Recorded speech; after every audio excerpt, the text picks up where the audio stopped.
All right, so we are going to talk about, here's our AI corner. So I'm going to start it off first, and then we're going to go back and forth. So first and foremost, what I find interesting, this is a big one. Gemini was just released earlier this week as of this recording. And the way Gemini is being marketed is it's stronger than GPT-4. It's multimodal, which means it can track, it's able to look at images, look at audio, it can look at video. And I watched some of the videos. I don't know if you've probably seen some of them too, Neil. But for example, with podcasts, yeah, they had a fake demo, but like with podcasts, like you can go back. Like if I'm listening to a podcast in Hindi, for example, it can actually be, I can say, hey, can you translate to this for me? Like, I don't understand it. So there's a lot of implications for creators as well, because now maybe it's like real time translations that can happen. And I can see even a higher proliferation of content using Gemini. And the thing is, like, it's still very early days right now. The demo that they showed is kind of fake. There's a lot you can do with it. I can show you like 2 balls of yarn, for example, and say, hey, like here's one in pink, here's one in green. What can I do with this? And I'll show you the different things you can make with it and give you a picture of it. So and then you can have like conversations with it in real time. And you can even plan like your kid's birthday party for you as well, which I think will be very helpful for Neil. So I think it's exciting. I think this is a good discussion for us to have here in terms of implications. I think right now what's happening is you got Bard, you got Chat GPT, Grok is getting traction. I'm not sure how good or bad it is. We'll start running tests on it. But the reason Grok's getting traction is because it's Elon. At least people are talking about it. And it's going to be a crazy race to see who has better AI. But I think who's the winner right now won't necessarily be the winner 3, 4, or 5 years from now, because there's just so much crazy advancement that's going to happen in the next 3, 4, or 5 years. Here's what I think. I think the 10 blue links that we've been used to for the last 30 years or so, I think that's going to change. Not immediately. I think it's going to start to change quite a bit. They're going to need to figure out, because here's the thing. I don't know about you, Neil. When I find myself using Bard and Chat GPT more to ask questions, because I have full on conversations, right? Remember that thing I showed you about the private jet with that tweet, right? And yeah. I was like, explain this in a full in-depth post, right? And it wrote it out all in depth. It explained everything, and I'm just like, man, I think it did a really good job. Last week I was asking about like put options and things like that, right? And it's hard to do it in Google. It's just the user experience is easier when it comes to just working in a chat. And I think Google will figure out, are they going to add links in there? Are they going to add like ads in there? Like, I don't know how it's going to look, but you can bet that I think they'll get there. But we're not seeing, we have a lot of analytics data and Search Console data, over 1 million websites. We're not seeing search traffic or impressions, from Google's and really go down. Too early right now. But it's not that. What we're seeing is more people typing in longer tail stuff. The thing you would use Chat GPT for is not what you would end up using Google for in many cases. I think what Google's trying to do with Bard is get it so what you would use Chat GPT for, you would also use Google for. I just think the experience is going to change. It's too old. I just think it has to change at some point. It's too risky for them to change it out the gate, like as a company, but something's got to give. I don't know. Hey, by the way, we'll come back to this clip in like 10 years and we'll see who's right. No, but they've been changing the experience of Google a lot. Yes, it's still search, but they've been slowly tweaking it based on user research. If you look at what you're using Chat GPT for versus Bard, you can't have a chat-like interface for everything. If you're just looking for, red running shoes, that Chat GPT interface is terrible. Is it? Yes. Try going to figure out what type of running shoes or try to buy something based on doing research on ChatGPT versus a Google search. We've tested this a lot. You get your answer on what you're looking for way faster in Google if you're just trying to buy something like transactional than ChatGPT. On the flip side, if you have detailed, in-depth questions, I'm not talking about long tail search phrases that are 2, 3, 4 words. Technically 2 words wouldn't be, but like 4 or 5 word searches. I'm talking about, when people use Google, typically they're searching for 1 word phrases, 2 words phrases, 3, 4, 5, 6, etc. But it's not really going to like 10, 12 or whole sentences. And what we're seeing is the people who are using Chat GPT and Bard, they're typing in really in-depth questions or prompts to get a specific answer. And that's a very different use case than Google. But what we're also seeing at the same time now, because again, we have a lot of Search Console data, people are starting to type in longer tail searches within Google that we've never seen before. Like we're seeing So people type in sentences, and this was very rare years ago. We have data that goes back a long time. I they're not mutually exclusive, right? So I would say, sure, I do believe that people are probably typing in longer queries, but I'm just looking at the experience right now in Bard. Like it's going to get better over time. And my base case is this is gonna change a lot in the next 5 to 10 years, not immediately, but it has to change. Like it's just it's time to change. So that's where I'm coming from. Yeah, and I agree with you in which search is going to change because for a lot of queries, just like when you type in what's the weather in Los Angeles, California, I don't care to go to weather.com, just show me the weather. And I think for certain queries, the interface is going to change because it's not transactional. People just want the answer. It's a very different type of query. But on the flip side, if someone wants to buy a red bike, I don't think the Chat GPT interface, and we've done a lot of tests on this, it just takes longer to get what you're looking for. Yeah, like I said, it's too early right now, and I my base case is still it's going to change. Like I don't disagree that hey, like the data is like people are typing longer queries. Also, their search generative experience, right? Like people are like following up with it as well.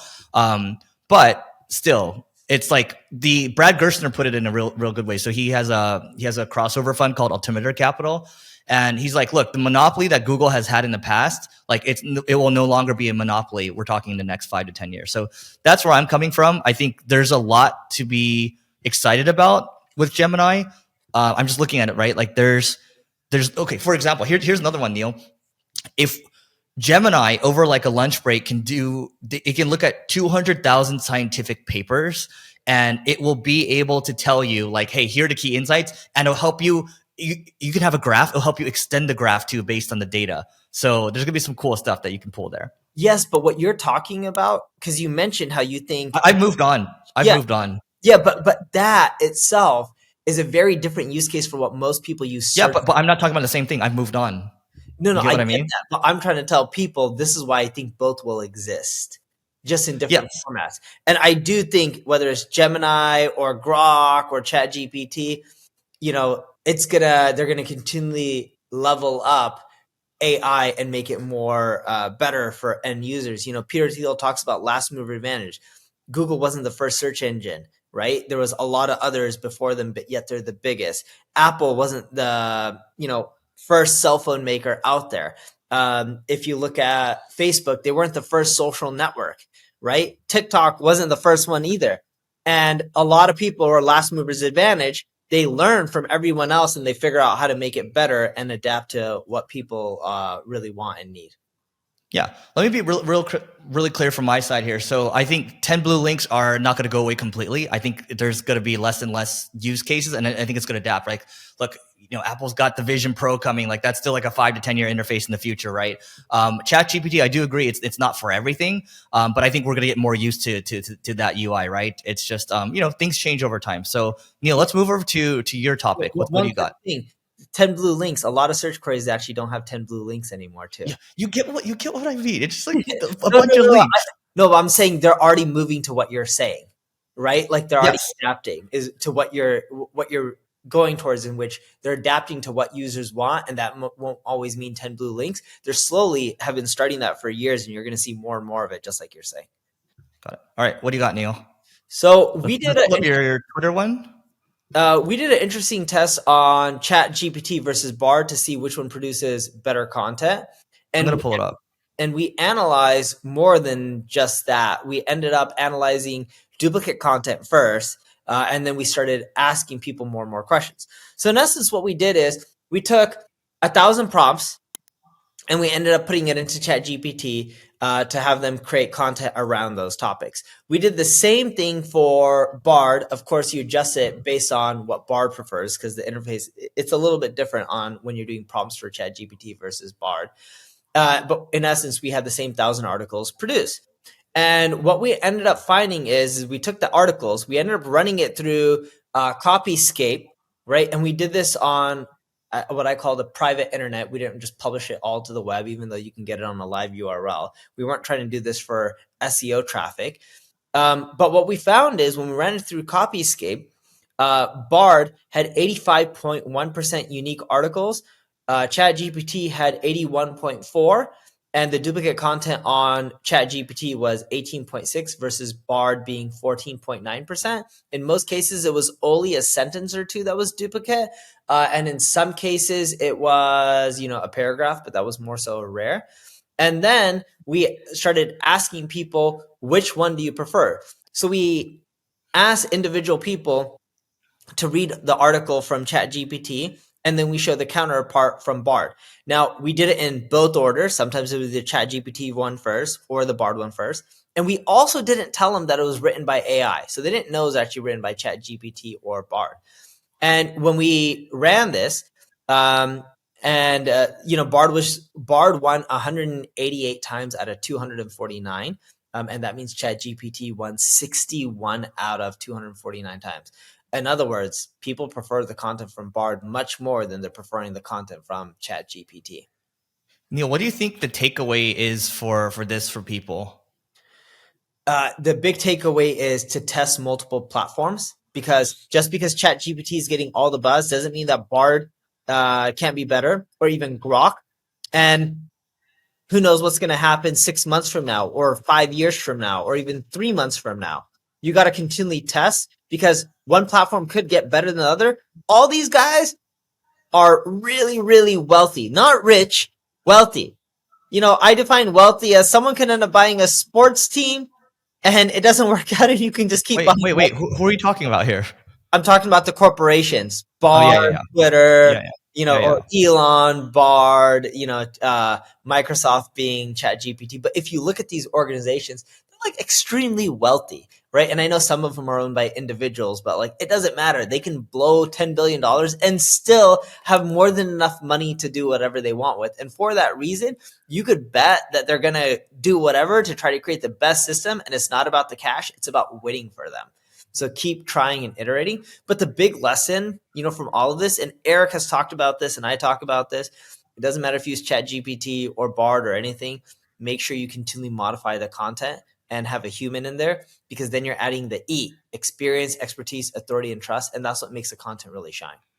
Yeah, I mean, the human in the loop thing cannot go understated enough. I think people are over automating right now, and they're losing the human aspect, right? And so we're not saying, hey, we're not being specious or anything like that. It's just like it just works better at the end of the day, and that it is what it is. Anything else on this one, Neil? The last thing I want to mention when we're talking about AI is, imagine yourself reading CNN, BBC, New York Times, etc. And now imagine reading those sites, but all the content is written by AI.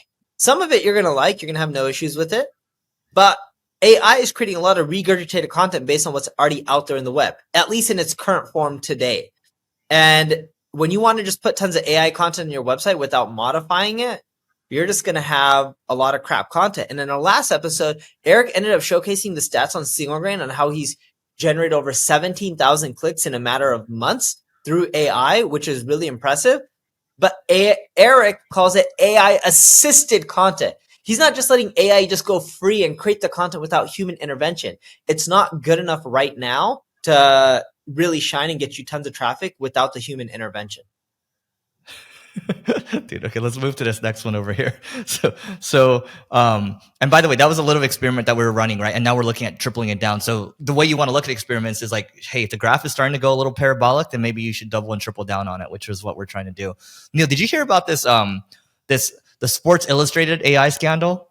No. Okay, let me tell you, I just reading this. The amount of useless stuff you guys do is staggering. So basically, they canned two executives. I think one's like a president and someone's like pretty high up there. But they were doing some stuff. Okay, so look, 1 week after Sports Illustrated suffered an embarrassing artificial intelligence scandal, the latest leader of the company that operates SI laid down the law for his new employees. So you guys do a lot of useless stuff. Stop doing dumb stuff. PowerPoints, he declared PowerPoints are illegal, blah, blah, blah. I want to get into the AI scandal. So the AI scandal here was that there were people that were using AI to create fake articles using fake people. And then Sports Illustrated tried to blame it on somebody else. But then I think everything's still traced back to the executives at the end of the day. And so this just goes to show you that, yeah, you should have a human in the loop and don't go dumb. Don't be doing dumb stuff. I'm confused. So what did they use the AI to do? Create like They used AI to create. It's like fake content. Like it wasn't even like relevant content. And then they used fake authors as well. And then it was like on the Sports Illustrated domains. fake sports content, right? Not just random content to get SEO traffic. You're talking about like fake sports content. They're making up news using random authors just to get traffic.